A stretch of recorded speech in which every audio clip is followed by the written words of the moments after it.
अमरावती शहरातील गाडगेनगर पोलीस ठाण्याच्या हद्दीतील महात्मा फुले नगर नवसारी येथे 20 मे रोजी रात्री झालेल्या चाकू हल्ल्याच्या घटनेने अखेर हत्येचे रूप धारण केले आहे। या हल्ल्यात गंभीर जखमी झालेल्या 27 वर्षीय शेखर नेतनराव यांचा नागपूर येथे उपचारादरम्यान मृत्यू झालाय।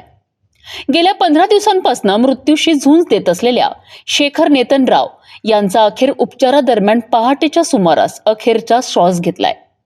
त्यांच्या मृत्यूनंतर या प्रकरणात आता हत्येचे कलम वाढवण्यात येणार असून आरोपींच्या अडचणी वाढल्या आहेत। या प्रकरणात गाडगेनगर पोलिसांनी यापूर्वीच क्षितिश टेंभरे आणि हर्षल पोहोकार या 2 आरोपींना अटक करून न्यायालयीन कोठडीत पाठवले आहे। मात्र अद्याप 2 आरोपी फरार असल्याचा आरोप शेखरच्या कुटुंबियांनी केला असून त्यांना तातडीने अटक करण्याची मागणी करण्यात आली आहे। शेखर नेतनराव यांचे नागपूरमधील रुग्णालयात शवविच्छेदन करण्यात आले।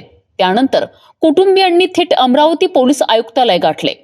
रुग्णवाहिकेत शेखर यांचा मृतदेह ठेवून कुटुंबीय आणि परिसरातील नागरिक मोठ्या संख्येने पोलीस आयुक्तालयात दाखल झालेत। यावेळी शेखर यांच्या आईसह कुटुंबियांनी डीसीपी यांची भेट घेऊन फरार आरोपींना तात्काळ अटक करण्याची मागणी केली आहे। न्याय मिळावा आणि सर्व आरोपींवर कठोर कारवाई व्हावी अशी मागणी संतप्त नागरिकांनीही केली आहे। दरम्यान या घटनेमुळे नवसारी परिसरात हळहळ व्यक्त केली जात असून पोलिसांकडून फरार आरोपींचा शोध घेण्यासाठी विशेष पथके कामाला लागल्याची माहिती समोर येत आहे। प्रशासनाला एवढीच विनंती आहे की माझ्या पोरावर अत्याचार झालेला आहे।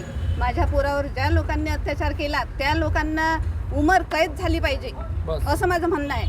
आणि ते कोणी पण असो, जेवढे तुम्ही तुमचा तपास करा, तुम्ही त्यांचा शोध लावा, तेव्हाच त्यांना अटक होईल, तेव्हाच त्यांना हे मिळेल, सजा मिळेल अशी माझं म्हणणं आहे। माझ्या पोराला न्याय मिळाला पाहिजे। नाव काय मुलाचं? शेखर नेतनराव। घटना काय घडली होती? घटना काय घडली होती, त्याच्यावर मर्डर झाला होता, घाव पडले होते त्याच्या अंगावर।